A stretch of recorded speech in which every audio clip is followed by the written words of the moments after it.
Hello friends. चलिए cell का next lecture अपन start करते हैं। और इसमें अपने लोग छोड़े थे वहाँ पे जो सेल मेम्ब्रेन स्टार्ट करनी थी, तो उससे पहले थोड़ा सा था डिफरेंसेस था सेल वॉल का, कुछ फंक्शन और उसके डिफरेंस बचा हुआ था। तो सेल वॉल के फंक्शन और डिफरेंस के बारे में थोड़ा सा बात करेंगे। उस सेल वॉल के किस तरह से उसकी फॉर्मेशंस होती है, ये सारे के सारे क्राइटेरिया मैंने बात कर लिया था। लेकिन प्राइमरी और सेकेंडरी कैसे बनते हैं, किस तरीके से दो प्रोसेस होता है, इंटरसेप्शन और अपोजिशन। तो दो प्रोसेस है जिस प्रोसेस के जरिए क्या होता है कि आपका प्राइमरी और सेकेंडरी सेल वॉल बनते हैं। ठीक है, तो ये देखेंगे, दोनों में डिफरेंसेस देखेंगे, ये प्रोसेस को देखेंगे। उसके बाद जो है अपन चलेंगे इसके फंक्शन पे, और फंक्शन के बाद अपन सेल मेम्ब्रेन को थोड़ा सा पोर्शन उसका इंट्रोडक्टरी पार्ट जो है अपन करेंगे। उसके बाद जो है सेल मेम्ब्रेन की लगभग ऑलमोस्ट जो है 2 लेक्चर होने को है। उसके बाद थोड़ा सा सेल ट्रांसपोर्ट की बातें करेंगे नेक्स्ट लेक्चर में। और उसके बाद जो है अपने को मतलब कि सेल ऑर्गेनेल जो एनसीईआरटी से करने वाले हैं, थोड़ा सा एंडोमेम्ब्रेन सिस्टम की सिनेरियो देखने वाले हैं कि उसमें अपन देखेंगे कि सेल जो जो जो मतलब एंडोमेम्ब्रेन सिस्टम है वो क्या क्या कैसे कोऑर्डिनेट करते हैं एक दूसरे से, जो सारे के सारे सेल ऑर्गेनेल है। उसके अलावा जो सेल ऑर्गेनेल को रिलेट नहीं करते हैं उसको कहाँ रखेंगे, किस तरीके से करेंगे, तो उसको एनसीईआरटी से थोड़ा सा मतलब जहाँ से एनसीईआरटी समझ में आने लगे कि वहाँ से बेटा मैं एकदम बिल्कुल एनसीईआरटी करूँगा, आपको तकलीफ नहीं जाएगा। एक्चुअली एनसीईआरटी अपनी फंडामेंटल बुक है, ये सब जानते, फिर भी मतलब कि जहाँ भी कोशिश करेंगे उससे यहाँ तक चलने के बाद जो है अपन सेल मेम्ब्रेन और सेल ट्रांसपोर्ट और एंडोमेम्ब्रेन सिस्टम ये स्टार्ट करने के बाद, एंडोमेम्ब्रेन करने के बाद भी अपन क्या करेंगे, तो थोड़ा थोड़ा जो वहाँ पे ट्रिक की बात करेंगे। तो ट्रिक बिल्कुल मेरा ट्रिक जो है एकदम वो वाली होती है, मतलब कि आप याद रख सकते हो और उस ट्रिक से सारे के सारे फंडा को क्लियर कर सकते हो। तो सारे के सारे बीच बीच में ट्रिक होते हैं। जब समराइज करने लगेंगे ट्रिक का एक चैप्टर का, तो एक चैप्टर वाइज ट्रिक करके आपको देंगे। ठीक है, तो चलिए अपन बात करेंगे क्या, यहाँ पे थोड़ा सा बात करेंगे कि इस दोनों में डिफरेंसेस की बात करेंगे।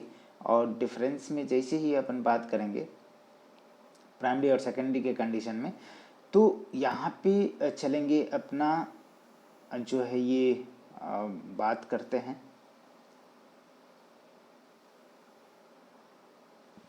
चलिए,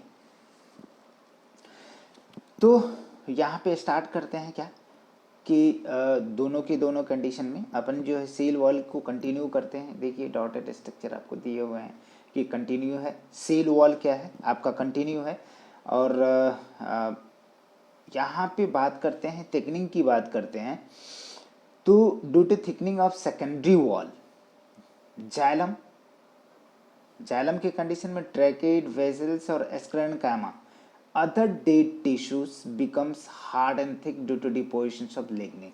मतलब कि लिग्निन के डिपोजिशन की वजह से ये सारे के सारे चीज जो है सेकेंडरी सेल वॉल किसका, जाइलम का, वो क्या हो जाता है, थिकेन हो जाता है, हार्ड हो जाता है, जिसकी वजह से वो क्या हो जाता है, डेड हो जाता है कम्प्लीटली।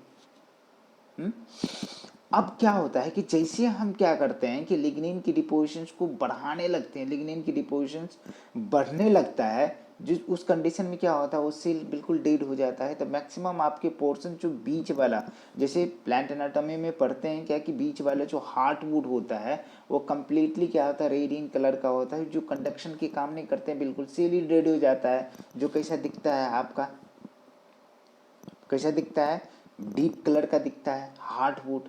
और सेप वुड जो है उसके बगल में होता है जो वाटर और मिनरल्स के कंडक्शन का काम करता है। तो चलिए जाने दीजिए वहाँ पे ड्यू टू इंक्रीजिंग, ये इंक्रीजिंग का सिंबल है, आप देखते थोड़ा सा सिंबलिक रिप्रेजेंटेशन मेरा देखते रहिएगा।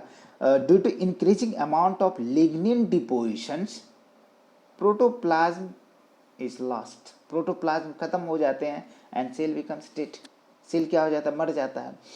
अब बेटा चलो यहाँ पे थोड़ा सा डिफरेंसेस करेंगे। 1 डिग्री 2 डिग्री समझते हैं ना, 1 डिग्री का मतलब होता है प्राइमरी और 2 डिग्री का मतलब होता है सेकेंडरी। तो यहाँ पे डिफरेंस देखेंगे प्राइमरी और सेकेंडरी सेल वॉल के लिए, और दोनों में डिफरेंसेस अपने को देखना है। तो क्या क्राइटेरिया है डिफरेंस के लिए? तो यहाँ पे देखिए एक्चुअली क्या होता है कि सेल वॉल के लिए हमने बात करी कि सेल वॉल जो बनते हैं इनिशियली हमने पूरा इसका सिनेरियो दिया कि कैसे बनता। पहले तो बीटा डी ग्लूकोज लिए 2 मॉलिक्यूल, उसकी जो है 3000 मॉलिक्यूल्स जो हमने बीटा डी ग्लूकोज का लिया और एक सेलुलोज बनाया। सेलुलोज से सेलुलोज के 100 मतलब कि बहुत सारा सेलुलोज लिए एक चेन बना, सेलुलोजिक चेन बना और सेलुलोजिक चेन के हंड्रेड्स ऑफ चेन लेकर के हमने क्या किया कि उसका एक स्ट्रक्चर बनाया। ठीक है ना, एक स्ट्रक्चर बना जिसको क्या कह दिया था आपने, माइसेली। और माइसेली के 20 से 22 यूनिट लिया था, हमारे पास क्या बन गया था, क्या बन गया था, माइक्रोफैब्रिल। और माइक्रोफैब्रिल के 2 से 250 यूनिट को लिया तो क्या बन गया था हमारे पास, फैब्रिल। और फैब्रिल का 1000 यूनिट लिया, 1000 फैब्रिल को लिया था, हमारे पास क्या बन गया, सेल वॉल। तो कहने का मतलब है कि यहाँ पे माइक्रोफैब्रिल सेलुलोजिक फैब्रिल की बात करते हैं तो किस तरह से अरेंजमेंट होता है प्राइमरी सेल वॉल में और सेकेंडरी सेल वॉल में, किस तरह का अरेंजमेंट होता है। तो वही बात करते हैं कि यहाँ पे जो सेलुलोजिक माइक्रोफैब्रिल का जो अरेंजमेंट है वो कैसा है, डिस्पर्स मैनर में, इधर उधर भटका होगा। लेकिन यहाँ पे जो सेलुलोजिक माइक्रोफैब्रिल का अरेंजमेंट होगा पैरेलली होगा to the long axis of the cell. Cell की जो लंबा वाला एक्सिस होगा, लंबवत होगा, उस पे अरेंज होगा। अब हेमिसेलुलोज की परसेंटेज कहा जाता है कि प्राइमरी सेल वॉल में ज़्यादा होता है, 50% होता है, लेकिन सेकेंडरी वॉल में जो है क्या होता है, 25% होता है, आधी। यहाँ पे प्राइमरी सेल वॉल के कंडीशन में ये लिपिड की मात्रा 5 to 10% होता है। इसके कंडीशन में प्रोटीन और लिपिड मतलब कि प्रोटीन एंड लिपिड की मात्रा मतलब कि नेग्लेजेबल होता है, आइदर एब्सेंट होता है, यदि होता भी है तो लिटिल अमाउंट में होता है, थोड़ा थोड़ा मात्रा में होता है। अब कह रहा है बेटा कि ये प्राइमरी वॉल जो बनता है वो किस एक प्रोसेस से जिसे बोलते हैं इंटूसेसेप्शन। और यहाँ पे जो कहेंगे कि ये जो सेकेंडरी वॉल जो बनता है दोनों के दोनों मेथड से, इंटूसेप्शन एंड अपोजिशन। एपोजिशन और इंटूसेप्शन क्या होता है इसके बारे में अपन बात करेंगे कि क्या होता है ये। तो चलिए यहाँ पे इंटरसेप्शन और दूसरे ये क्या है, इंटरसेप्शन और यहाँ पे क्या है, अपोजिशन। तो इंटरसेप्शन में क्या होता है, जो सेलुलोजिक मटेरियल है वो अरेंज होता है दाने के फॉर्म में, मतलब कि ग्रेन्स के फॉर्म में, ग्रेन्यूल्स के फॉर्म में, दाने के फॉर्म में सेल वॉल मटेरियल डिपोजिट होता है, ग्रेन्यूल्स फाइन ग्रेन के फॉर्म में, दाने दाने छोटे छोटे दाने के फॉर्म में। लेकिन यहाँ पे एपोजिशन के कंडीशन में सेल वॉल मटेरियल डिपोजिट होता है किसके फॉर्म में भैया, लेयर के फॉर्म में होता है। ठीक है ना, तो इससे क्या होता है कि ग्रोथ होती है, इस मेथड से क्या होता है, ग्रोथ होता है। अब कहा जाता है कि एक स्पेशल पॉइंट है, स्टार लगाइएगा यहाँ पे, कि एक स्पेशल टाइप के प्रोटीन पाए जाते हैं हमारे सेल वॉल मतलब प्लांट के सेल वॉल में, जो क्या करते हैं, एक ग्रोथ के लिए रिस्पॉन्सिबल होता है। और वो ग्रोथ क्या करता है कि किस तरीके से होता है कि यहाँ पे देखिए थोड़ा सा ये लूजनिंग फैक्टर के नाम से जाना जाता है, इसे बोलते लूजनिंग। क्या वजह है कि ये स्पेशल टाइप का प्रोटीन होता है जो एक्सपेंसिन है which cellulosic macrofibrils and additions of new cellulosic material takes place in empty space. That's why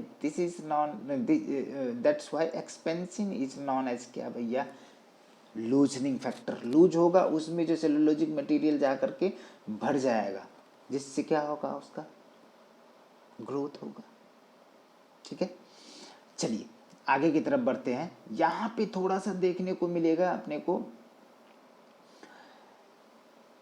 क्या कंडीशन है कि फंक्शन की बात करते हैं। ढेर सारा फंक्शन होता है इसका बेटा, बहुत सारे फंक्शन होते हैं। इसमें से सबसे पहला फंक्शन कहते हैं कि मतलब सेल वॉल जो है क्या करते हैं कि आपका मतलब कि प्लांट सेल का जो है क्या करता है, पूरे के पूरे जो है शेप साइज मेंटेन करने का काम करता है, माइक्रोबियल इन्फेक्शन से बताता है, पूरे के पूरे जो है परमिएबल होता है, तो वाटर और मिनरल्स को क्या करता है, ट्रांसपोर्ट करने में मदद कराता है, किसी भी मैक्रोमोलिक्यूल्स के अंदर जाने से क्या करता है, रोकता है। ठीक है ना, मैकेनिकल डैमेज से प्रोटेक्ट करता है। ये प्रोटोप्लाज्म को क्या करता है, प्रोटेक्ट करने का काम करता है, मतलब पूरे को पूरे कवर। अब क्या कह रहा है कि आगे मैं पढ़ के सुनाता हूं कि cell wall protect the protoplasm, it gives shape and size to the cell, it protect the cell from the mechanical damage and infection. Mechanical damage और इन्फेक्शन से क्या करता है, सेल वॉल बचाती है सेल को, ठीक है ना। यह सेल वॉल जो होता है बेटा परमेबल होता है, जो हेल्प करते हैं किसमें, transport of water and minerals, इसके ट्रांसपोर्ट में मदद करते हैं। और ये क्या करते हैं कि जो भी अनडिजायरेबल मैक्रोमोलिकुल्स है, अनडिजायरेबल मैक्रोमोलिकुल्स है उससे बचाता है, उसको अंदर नहीं जाने देता है। सीधे शब्दों में आप कह सकते हैं it protect from the undesirable मैक्रोमोलिकुल्स, बड़े बड़े मॉलिकुल्स जैसे प्रोटीन, कार्बोहाइड्रेट, फैट्स, ये सब को अंदर नहीं जाने देंगे। It involve in the cell to cell interaction, मतलब कि एक से दूसरे सेल को इंटरेक्ट करने में मदद करे, ठीक है। अब क्या कह रहा है कि यह इंपॉर्टेंट रोल प्ले करता है। यहाँ पे एक कोड देता हूँ मैं बेटा, STAT, STAT होता है स्टेट अपना, लेकिन मेरा स्टेट ये है, कोड है ये आपका ये क्या हो गया, कोड हो गया जो मैंने जनरेट किया, STAT, स्टेट। मतलब कि ये इंपॉर्टेंट फंक्शन कौन कौन है, जिस सिक्रेशन का भी काम करता है सेल वॉल, ट्रांसपोर्टेशन का भी काम करता है, कुछ न कुछ ट्रांसपोर्ट करेगा, एब्जॉर्प्शन का भी काम करता है, और सबसे बड़ी बात है कि it is responsible for the transpiration, ठीक है। अब आगे की तरफ चलते हैं। ये ओवरऑल हो गया आपका सेल वॉल के फंक्शन। मैंने थिकनिंग के बारे में, डिपोजिशन के बारे में बात किया था, स्क्लेरोफॉर्म, एनुलर, पिटेट, जो भी होगा, मतलब कि छोटा सा आपकी पोर्शन है। यहाँ पे बेटा हम बात करेंगे किसका, सेल मेम्ब्रेन का। तो सिंपल सा है, यहाँ पे थोड़ा सा बात करते हैं कि सेल वॉल के जस्ट अपोजिट बात करते हैं। सेल वॉल कैसा है, थिक, रिजिड, ठीक है ना, thick, rigid, non living, transparent, semi transparent, और क्या था, कंप्लीटली परमेबल, ठीक है ना, कंप्लीटली परमेबल और नॉन लिविंग स्ट्रक्चर था, ठीक है ना। ये उसका जस्ट उल्टा होगा। क्या होगा कि ये सभी के सभी लिविंग, जितने भी एंटायर लिविंग सेल्स परसेंट होते हैं अर्थ पे, सारे के सारे सेल्स में क्या परसेंट होता है बेटा, सेल मेम्ब्रेन परसेंट होता है। That's why it is known as का universal structure of the cell. पूरे के पूरे जितने भी सेल है, prokaryote, eukaryote, fungi, protista, algae, जितने भी सेल है, सारे के सारे सेल में क्या होगा, सेल मेम्ब्रेन होगा। इसीलिए बोलते हैं कि it is a universal structure of the cell present on the अर्थ।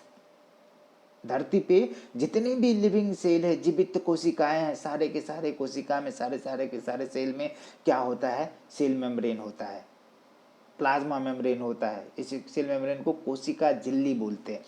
अब क्या कह रहा है कि सेल मेम्ब्रेन की अदर नेम क्या क्या, बहुत सारा नाम है इसका अदर नेम के बारे में बात करते हैं। सेल मेम्ब्रेन स्टार्ट किए हैं बेटा, इंपॉर्टेंट है, बहुत ही धांसू है, अगला लेक्चर होने वाला आपका होगा, उसमें आप देखना कि बहुत ही इंपॉर्टेंट है।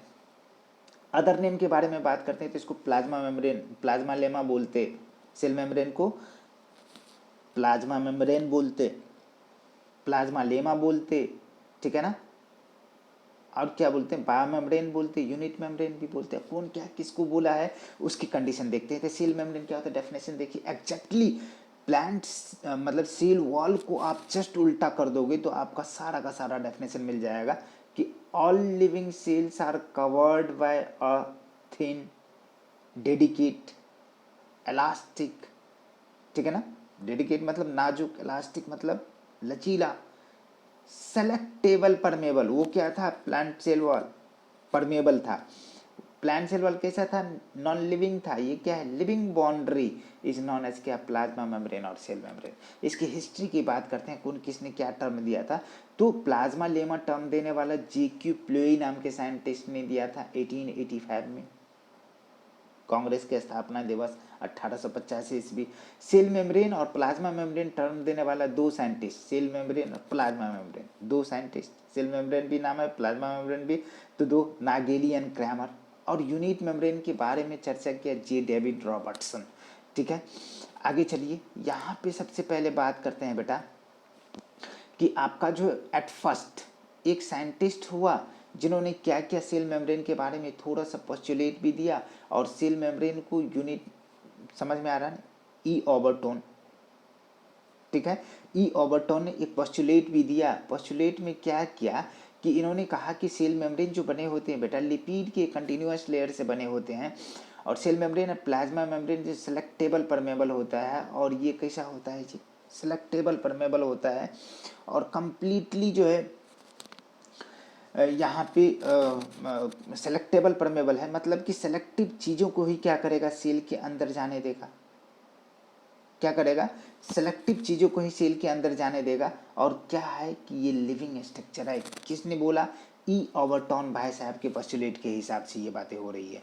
इन्होंने कहा कि ये यूनिवर्सल स्ट्रक्चर है, it is a universal structure because, क्यों भाई, सेल मेम्ब्रेन जो है प्रोकैरियोटिक सेल का हो यूकैरियोटिक सेल का हो, दोनों के दोनों एक जैसा होगा। लिपोप्रोटीन का यदि प्रोकैरियोटिक सेल बना हुआ है तो यूकैरियोटिक सेल भी लिपोप्रोटीन का बना हुआ है, लिपिड और प्रोटीन का बना हुआ। अब क्या कंडीशन है कि सेल मेम्ब्रेन जो आउटरमोस्ट बाउंड्री है एनिमल सेल का, बिल्कुल प्लांट सेल में क्या होता है, सबसे ऊपर क्या होता है, सेल वॉल होता है। बैक्टीरियल सेल की बात करते हैं तो सबसे ऊपर क्या होता है जी, ग्लाइकोकैलिक्स होता है। लेकिन एनिमल सेल में इकलौता कवरिंग होता है जो सेल मेम्ब्रेन है। According to the biochemical analysis in human RBC कहा जाता है कि प्रोटीन का मात्रा कितना है बेटा, 52%, और लिपिड की मात्रा कितना है, 40%। तो सेल मेम्ब्रेन जो बना होता है लिपिड और प्रोटीन से बना हुआ है, प्रोटीन और लिपिड से, तो इसको बोला जाता है लिपोप्रोटीन, ठीक है ना। तो नेक्स्ट लेक्चर में बेटा कंटिन्यू करते हैं सेल मेम्ब्रेन को, ये इंट्रो पार्ट था। चलिए कोई बात नहीं, next lecture continue with us.